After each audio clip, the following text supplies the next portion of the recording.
جاری ہے۔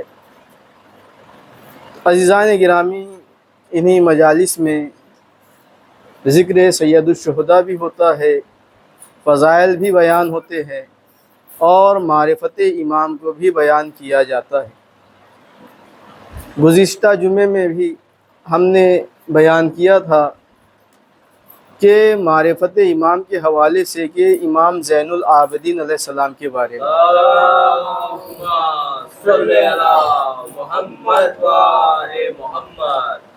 تو عزیزان گرامی، معرفت امام ایک ایسا اہم مسئلہ ہے کہ جس کی معرفت کے بغیر ہماری عبادتیں بیکار ہیں۔ خود پیغمبر اکرم ارشاد فرما رہے ہیں، من مات ولم یعرف امام زمانہ فقد مات میتۃ جاہلیہ۔ جو شخص مر جائے اور اپنے زمانے کے امام کو نہ پہچانے وہ جاہلیت کی موت مرتا ہے، وہ کفر کی موت مرتا ہے۔ یعنی پیغمبر اکرم بتا رہے ہیں کہ ہمیں اپنے زمانے کے امام کو پہچاننا ہے، اور یہ حدیث کسی خاص زمانے سے مخصوص نہیں ہے، کسی خاص زمانے کے لیے نہیں ہے کہ پیغمبر اکرم کے بعد جو زمانہ آیا تھا اس زمانے والوں کے لیے امام کو مان لینا ضروری ہے یا کوئی اور زمانہ ہو۔ نہیں، ہر زمانے کے لیے پیغمبر اکرم بیان کر رہے ہیں۔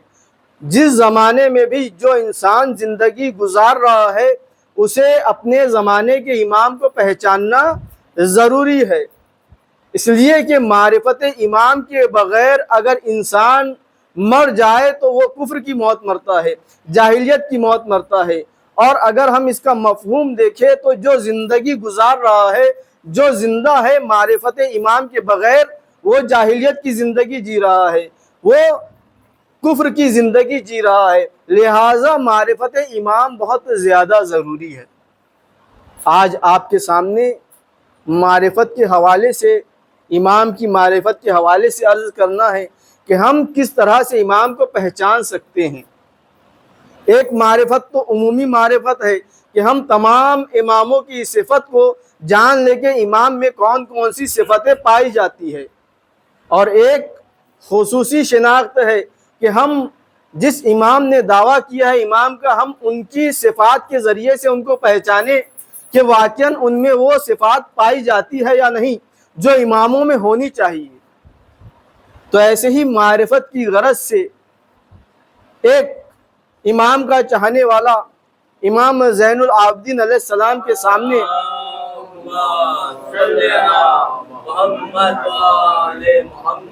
حاضر ہوتا ہے اور عرض کرتا ہے، مولا آقا، کیا امام مردوں کو زندہ کر سکتے ہیں؟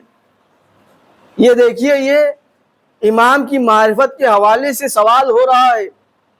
امام کا چاہنے والا سوال کر رہا ہے امام سے، مولا آقا، کیا امام میں یہ صفت پائی جاتی ہے کہ وہ مردوں کو زندہ کر سکے؟ عزیزان گرامی، امام کا زمانہ ایسا زمانہ ہے، امام پہ اتنے ظلم ہوئے ہیں کہ امام نے روشن نشینی کی زندگی گزاری ہے۔ اس عالم میں آپ تبلیغ کر رہے ہیں، یعنی لوگ بھول چکے ہیں کہ امام میں کیا صفتیں ہوتی ہے۔ اب امام بیان کرتے ہیں کہ خداوند عالم ہر چیز پر قادر ہے، اس نے نبیوں کو بھیجا لوگوں کی ہدایت کے لیے، 1,24,000 انبیاء کو بھیجا ہے، اور جن میں سے حضرت محمد مصطفیٰ صلی اللہ علیہ وآلہ وسلم بھی ہے۔ تو ایک کم 1,24,000 جو نبی گزرے ہیں، خداوند عالم نے ان نبیوں کو جتنی صفت دی ہے، جتنے کمالات دیے ہیں، جتنے معجزات دیے ہیں، اس سے کئی زیادہ بڑھ کر ہمارے نبی حضرت محمد مصطفیٰ صلی اللہ علیہ وآلہ وسلم کو عطا کیے۔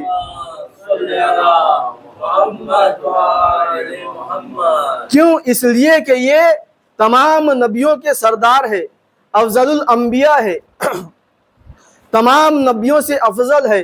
تو انہیں جو کمالات عطا کیے ہیں، انہیں جو معجزات عطا کیے ہیں، ویسے اور کوئی نبی کو عطا نہیں کی۔ اب یہاں یہ امام کی شناخت بتا رہے ہیں، امام کی معرفت بتا رہے ہیں کہ امام میں کیا کیا صفتیں پائی جاتی ہے۔ اب جب یہ فرما دیا کہ جتنے کمالات، جتنے معجزات تمام انبیاء کو خداوند عالم نے دیا ہے، اس سے کئی زیادہ بڑھ کر ہمارے نبی کو دیا ہے، حضرت محمد مصطفیٰ کو دیا ہے، اور جو جو کمالات، جو جو صفات محمد مصطفیٰ صلی اللہ علیہ وسلم کو عطا کیا ہے،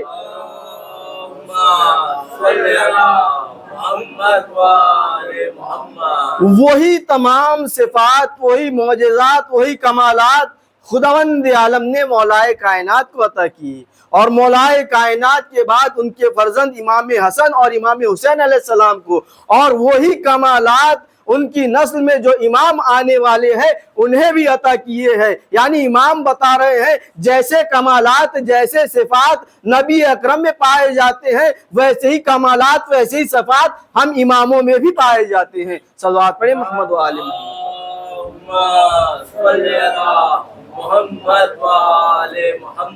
اب اس کے بعد عرض کرتے ہیں، صفت نبی کو بتاتے ہوئے عرض کرتے ہیں کہ جب پیغمبر اکرم ہجرت کر کے پہنچے مدینہ منورہ تو وہاں انصار بھی موجود ہے، مہاجرین بھی موجود ہے۔ پیغمبر اکرم وہاں درس دیا کرتے تھے، مسائل بیان کیا کرتے تھے، تبلیغ دین کیا کرتے تھے۔ اصحاب کا مجمع بھی ہے، انصار کا مجمع بھی ہے۔ اب ایک روز پیغمبر اکرم مسائل کی گفتگو کر رہے تھے تو گوشت کا ذکر آیا، تو ہو سکتا ہے پیغمبر اکرم بیان کر رہے ہوں کون سا گوشت حلال ہے، کون سا گوشت حرام ہے۔ جب ایک صحابی، ایک انصار وہاں بیٹھا ہوا تھا، اس نے یہ سوچا کہ شاید پیغمبر اکرم گوشت کے مشتاق ہیں، گوشت کھانا چاہتے ہیں، تو اس نے دل میں اپنے تمنا کی کہ کتنا اچھا ہوگا کہ میں رسول اللہ کی دعوت کروں۔ اب یہ اس نے اپنے دل میں خیال کیا، سوچا، اور گھر آ کر اپنی زوجہ سے کہا کہ میں رسول اللہ کی دعوت کرنا چاہتا ہوں، لیکن یہ بیچارہ غریب تھا، اس کے پاس زیادہ مال و دولت نہیں تھی، صرف ایک بکری کا بچہ تھا۔ تو اس کی زوجہ نے کہا ٹھیک ہے، ہم پیغمبر اکرم کی دعوت کر دیتے ہیں، لیکن ہم کریں گے کیسے؟ تو اس شخص نے کہا کہ ہمارے پاس یہ بکری کا بچہ ہے، اسے ذبح کر دیتے ہیں، اس سے غذا تیار کرتے ہیں اور پیغمبر کی خدمت میں حاضر کر دیتے ہیں۔ اس کی زوجہ نے کہا ٹھیک ہے۔ اب اس شخص نے غذا تیار کروائی اور لے کر چلا پیغمبر کی خدمت میں۔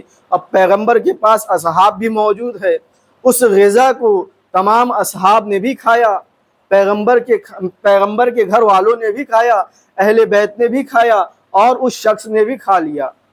جب یہ لوگ وہ غذا کھا رہے تھے، گوشت کھا رہے تھے، تو پیغمبر اکرم غیب کے جاننے والے ہیں، عالم غیب ہے، علم لدنی کے مالک ہے۔ پیغمبر جانتے تھے کہ یہ غریب ہے، اس بکری کے علاوہ اس کا کوئی سرمایہ نہیں ہے، کوئی دولت نہیں ہے۔ اب اگر یہ بکری بھی اس کے پاس سے، بکری کا بچہ بھی اس کے پاس سے چلا گیا تو اس کے پاس کچھ نہ بچے گا۔ تو پیغمبر نے کھانا کھانے والوں سے کہا کہ جو بھی گوشت کھا رہا ہے اس کی ہڈی کو نہ توڑے۔ اب جب سب چلے گئے اور وہ انصار جو صحابی رسول تھا وہ جیسے ہی گھر پہنچتا ہے، گھر جا کر کیا دیکھتا ہے کہ جس بکری کے بچے کو وہ ذبح کر چکا تھا، جس کی غذا آمادہ کر چکا تھا، وہی بکری کا بچہ زندہ اس کے پاس نظر آ رہا ہے۔ صلوات پڑھیں محمد و آل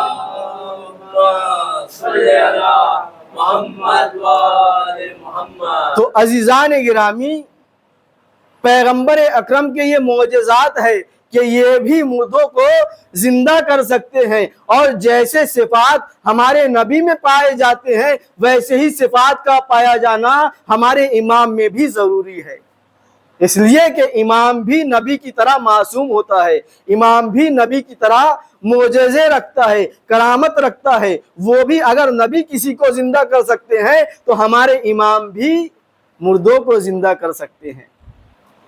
ہاں عزیزان گرامی، جیسی صفت نبی میں ہوگی ویسی ہی صفت کا امام میں ہونا بھی ضروری ہے۔ اب آئیے، یہ جو ایام عزا ہے، گزشتہ جمعے بھی میں نے امام زین العابدین علیہ السلام کے حوالے سے بیان کیا تھا۔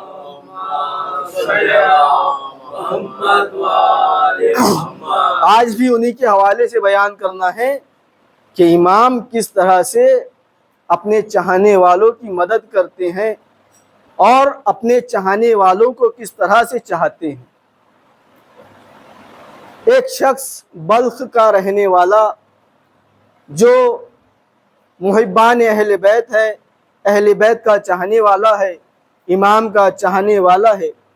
عزیزان گرامی، امام زین العابدین علیہ السلام کا دور ایسا دور ہے کہ لوگ خوف میں زندگی گزار رہے ہیں۔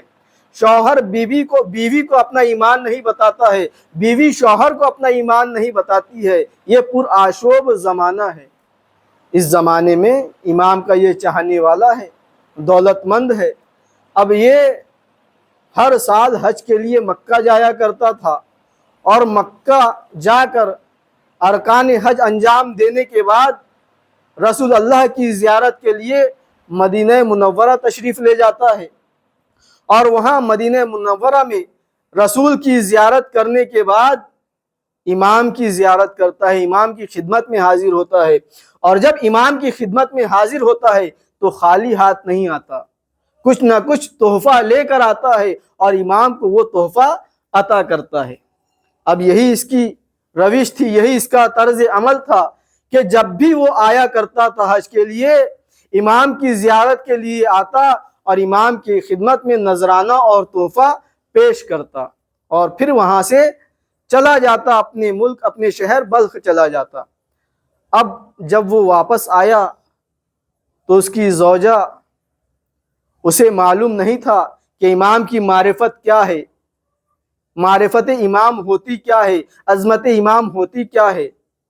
اس نے اپنے شوہر سے کہا کہ تو مدینہ جاتا ہے اور جنہیں تو امام مانتا ہے ان کے لیے تحفے لے کر جاتا ہے، لیکن وہ تو تجھے کچھ بھی عطا نہیں کرتے، کچھ بھی نہیں دیتے ہیں، تو ہی ان کے لیے لے کر جاتا ہے اور وہاں سے کچھ لے کر نہیں آتا۔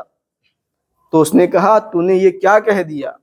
وہ زمانے کے امام ہیں، وہ اس دنیا میں حجت خدا ہے، وہ رسول کے فرزند ہے، وہ میرے مولا ہے، میرے آقا ہے، تو نے یہ کیا کہہ دیا؟ وہ خاموش ہو جاتی ہے۔ اب اس کے بعد ایک مرتبہ پھر وہ شخص مکہ آتا ہے زمانہ حج میں، حج کے زمانے میں، حج سے فارغ ہونے کے بعد اسی طرح سے امام کی خدمت میں آتا ہے، نذرانہ لے کر، تحفہ لے کر۔ اور اب یہ جب آیا ہے تو امام دسترخوان پر بیٹھے ہوئے ہوتے ہیں، کھانا کھانے والے ہوتے ہیں۔ وہ شخص جب آتا ہے سلام کرتا ہے، امام کے ہاتھوں کا بوسہ لیتا ہے، مصافحہ کرتا ہے۔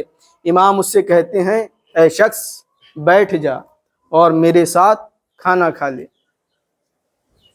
تو وہ شخص بیٹھنے والا ہوتا ہے۔ امام ایک مرتبہ اپنے خادم سے کہتے ہیں ظرف لے آؤ ہاتھ دھونے کے لیے۔ ظرف لایا جاتا ہے تو وہ شخص خود جو بدنا ہوتا ہے جس میں پانی رکھا جاتا ہے، جگ ہوتا ہے جس میں پانی رکھا جاتا ہے ہاتھ دھونے کے لیے، تو جیسے ہی امام اس کا ہاتھ دھلانا چاہتے ہیں وہ شخص اس ظرف کو اپنے ہاتھ میں لے لیتا ہے اور کہتا ہے مولا یہ شرف میں حاصل کرنا چاہتا ہوں، میں آپ کے ہاتھ دھلانا چاہتا ہوں۔ اب امام اسے وہ ظرف دے دیتے ہیں۔ اب امام کا ہاتھ وہ دھلانا شروع کرتا ہے۔ نیچے ایک ظرف رکھا ہوا ہے جس میں پانی گرتا ہے۔ اب جیسے ہی اس شخص نے پانی ڈالا، امام ہاتھ دھو رہے ہیں، ایک مرتبہ امام نے اسے روکا اور کہا کہ دیکھ ظرف میں کیا ہے۔ 1/3 ظرف بھر چکا تھا۔ اس شخص نے کہا مولا اس میں تو پانی ہے۔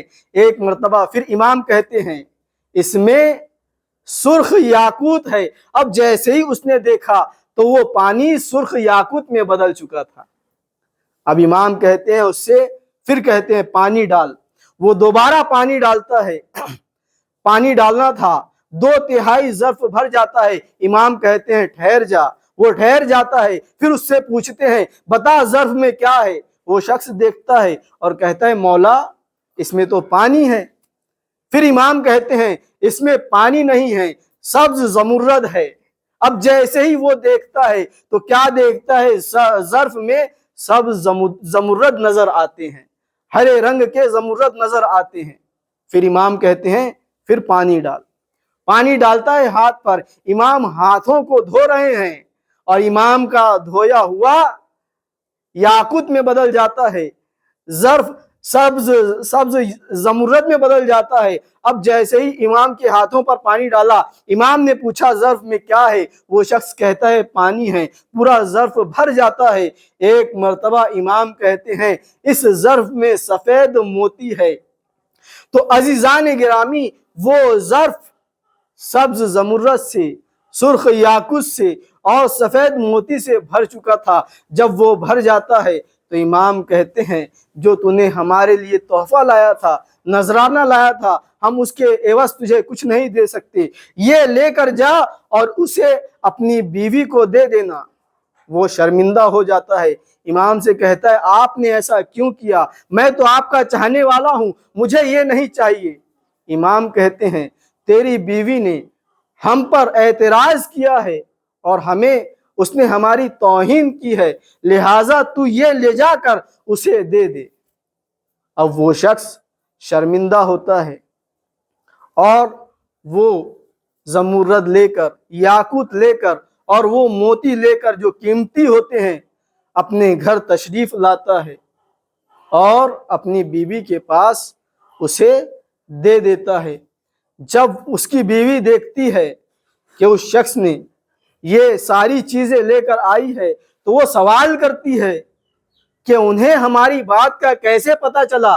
یہ باتیں تو ہمارے درمیان ہوئی تھی، ہم نے کسی سے نہیں کہا، پھر انہیں اس بات کا علم کیسے ہو گیا؟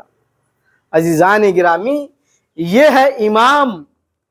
جیسے نبی کے پاس علم غیب موجود ہوتا ہے ویسے ہی امام کے پاس بھی علم غیب موجود ہوتا ہے۔ وہ شخص کہتا ہے میں نے کہا تھا نا کہ وہ علم کے گھرانے سے ہے، عالموں کے گھرانے سے ہے، وہ رسول کے فرزند ہے، انہیں بتانے کی ضرورت نہیں ہوتی ہے، انہیں خود بخود پتہ چل جاتا ہے۔ اب عزیزان گرامی، اس کی زوجہ اسے معرفت امام حاصل ہو جاتی ہے۔ وہ کہتی ہے دیکھو اب جب تم بھی زیارت امام کے لیے جانا تو مجھے اپنے ساتھ لے کر جانا۔ صلوات پڑھیں محمد وآل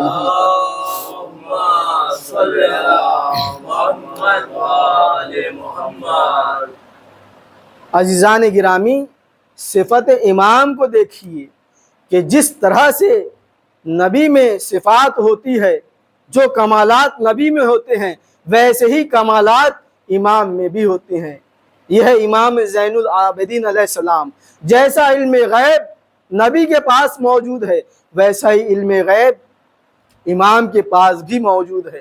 اب حج کا زمانہ آتا ہے، حج کا زمانہ آیا، یہ شخص اب اپنی زوجہ کو ساتھ لے کر آتا ہے، ارکان حج انجام دیے جاتے ہیں اور مکہ سے یہ اب مدینہ تشریف لا رہا ہوتا ہے کہ جب مدینہ قریب آنے والا ہوتا ہے راستے میں اس کی بیوی کا انتقال ہو جاتا ہے۔ اس کی بیوی جس نے خواہش کی تھی کہ میں بھی جا کر امام کی زیارت کروں گی، لیکن مدینے کے قریب اس کا انتقال ہو جاتا ہے۔ اب یہ شخص دوڑا دوڑا امام کی خدمت میں آتا ہے، عرض کرتا ہے مولا آقا، آپ نے جو نذرانہ دیا تھا، جو تحفہ دیا تھا، میں نے وہ نذرانہ اور تحفہ اپنی بیوی کے پاس پیش کیا اور وہ آپ پر ایمان لے آئی اور وہ چاہتی تھی کہ وہ آپ کی زیارت کرے، اسے آپ کی معرفت حاصل ہوئی، لیکن راستے میں وہ اس دنیا سے گزر گئی، اس کا انتقال ہو گیا ہے۔ اب امام نے جب یہ سنا، سید الساجدین ہے، سجدہ کرنے والوں کے سردار ہے، زین العابدین ہے، عابدوں کی زینت ہے، اگر چاہتے تو حکم دیتے اس کی بیوی زندہ ہو جاتی، لیکن 2 رکعت نماز پڑھتے ہیں، سجدے میں جاتے ہیں اور بارگاہ الہی سے دعا کرتے ہیں کہ خدایا اس کی بیوی کو زندہ کر دے۔ اس کی بیوی زندہ ہو جاتی ہے اور اس شخص سے کہتے ہیں جا تیری بیوی زندہ ہو چکی ہے۔ وہ شخص آتا ہے اپنے خیمے میں آ کر دیکھتا ہے تو کیا دیکھتا ہے کہ اس کی بیوی زندہ ہے۔ اب اس کی بیوی بیان کرتی ہے کہ میں مر چکی تھی، میری روح نکل چکی تھی، فرشتہ موت آیا، میری روح کو نکالا، اور میری روح کو نکال کر وہ آسمان کی بلندیوں کی طرف بڑھ رہا تھا کہ ایک شخص حاضر ہوتا ہے اور اس فرشتے کو حکم دیتا ہے کہ میں نے خداوند عالم سے اس کے لیے 30 سال کی عمر مانگ لی ہے، اس کی روح کو اس کے بدن میں واپس ڈال دے۔ اب وہ فرشتہ موت میری روح کو واپس میرے بدن میں ڈال دیتا ہے اور میں زندہ ہو جاتی ہوں۔ جب یہ ماجرا اس کی بیوی نے اسے سنایا تو وہ شخص خوش ہو جاتا ہے اور اپنی بیوی کو امام کے پاس لے کر آتا ہے۔ اب اس کی بیوی امام کی زیارت کرتی ہے، جیسے ہی امام کی صورت کو دیکھا امام کی زیارت کرتی ہے، ایک مرتبہ کہتی ہے میں نے اسی شخص کو دیکھا تھا جس نے فرشتے کو حکم دیا کہ اس کی روح کو اس کے جسم میں لوٹا دے۔ صلوات پڑھیں محمد و آلہ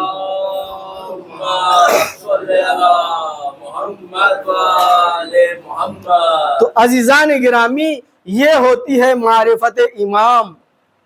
امام کے پاس بھی وہی صفتیں ہوتی ہے جو نبی کے پاس ہوتی ہے۔ اگر نبی کا حکم فرشتوں پر چلتا ہے تو امام کا حکم بھی فرشتوں پر چلے گا، اس لیے کہ یہ اولی الامر ہے، جس چیز کو حکم دے اسے وہ حکم ماننا ضروری ہو جاتا ہے۔ یعنی فرشتہ موت کو اب امام حکم دے رہے ہیں کہ روح کو واپس پلٹا دے تو فرشتے کی مجال نہیں ہے کہ اس روح کو اللہ کے پاس لے کر چلے جائے۔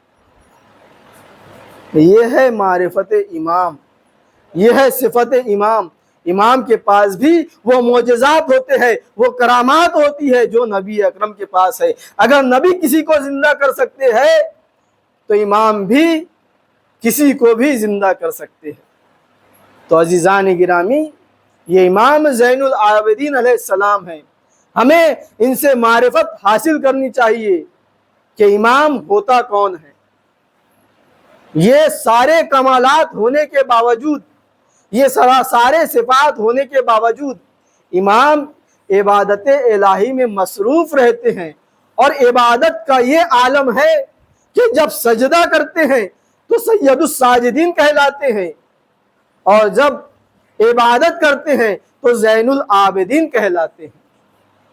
تو عزیزان گرامی، امام نے بتا دیا کہ ہمارے پاس سارے کمالات ہونے کے بعد بھی ہم خدا کا سجدہ کرتے ہیں، خدا کی عبادت کرتے ہیں، اور تمہارے پاس تو ایک کمال بھی نہیں ہے، اس کے باوجود ہماری زندگی ہم دیکھ لیں کہ ہم کتنی عبادتیں کرتے ہیں، کتنے سجدے کرتے ہیں۔ امام کی یہ صفت تھی کہ جب کوئی نعمت انہیں عطا ہوتی تھی تو فوراً سجدے میں چلے جایا کرتے تھے، شکر خدا ادا کرتے تھے۔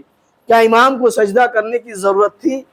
کیا امام کو نمازیں پڑھنے کی ضرورت تھی؟ نہیں، وہ تو صاحب اختیار ہے، ان کا اختیار تو ہر چیز پر چلتا ہے۔ فرشتہ، معصوم فرشتہ بھی ان کے حکم کا محتاج ہے، ان کے حکم کو مانتا ہے، انہیں کسی چیز کی ضرورت نہیں ہے۔ جہاں ایک زندگی معجزات کی زندگی ہے، وہیں دوسری زندگی نمونہ عمل کے عنوان سے ہے کہ یہ نمونہ عمل بنا کر بھیجے گئے ہیں ہمارے لیے اور آپ کے لیے۔ یہ نمازیں پڑھ کر بتا رہے ہیں کہ جس طرح سے ہم نمازیں پڑھ رہے ہیں، ہم عبادتیں کر رہے ہیں، اسی طرح سے تمہیں بھی عبادت الہی کو انجام دینا ہے۔ جس طرح سے ہم سجدے کر رہے ہیں، تمہیں بھی سجدے کرنا ہے، تمہیں بھی عبادت الہی کو انجام دینا ہے۔ تو عزیزان گرامی، ان کی زندگیاں ہمارے لیے نمونہ عمل ہے۔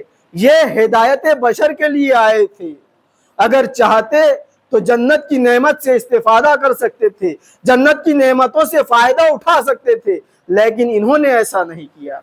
عام انسانوں کی طرح زندگی گزاری ہے تاکہ کوئی بھی انسان ان پر سوال نہ کر سکے۔ یہ تو معصوم تھے، ان کے لیے تو جنت سے نعمتیں آیا کرتی تھی، ہم غیر معصوم ہیں، ہم کس طرح سے عبادت الہی کو انجام دیں۔ تو عزیزان گرامی، یہ ہدایت بشر کے لیے انہوں نے اپنی زندگی کو عام انسانوں کی طرح گزارا ہے، اور بتا دیا ہے کہ ایک عام انسان کی زندگی گزار کر بھی انسان عبادت الہی کو انجام دے سکتا ہے۔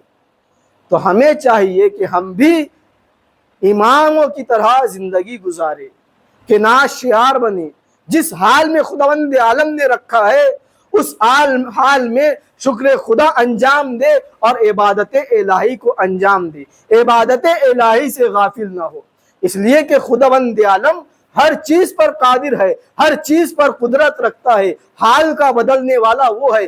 آج اگر ہم تنگ دست ہیں، غریب ہے، تو خداوند عالم ہمیں کل مال و دولت عطا کرنے والا ہے۔ تو ہمیں اپنے حال سے پریشان نہیں ہونا ہے، جس حال میں ہم ہیں اس حال میں شکر خدا ادا کرنا ہے۔ بس عزیزان گرامی، خدایا بحق محمد و آل محمد، جہاں جہاں مومنین مومنات، مسلمین مسلمات پریشان حال ہے، ان کی پریشانیوں کو دور کر، جو بے روزگار ہے ان کو روزی عنایت فرما، جو مقروض ہے ان کے قرضے کو ادا فرما، ہمارا حشر و نشر محمد و آل محمد کے ساتھ فرما، ہماری امام زمانہ کا ظہور جلد سے جلد فرما۔ بسم اللہ الرحمن الرحیم، قل هو اللہ احد اللہ الصمد۔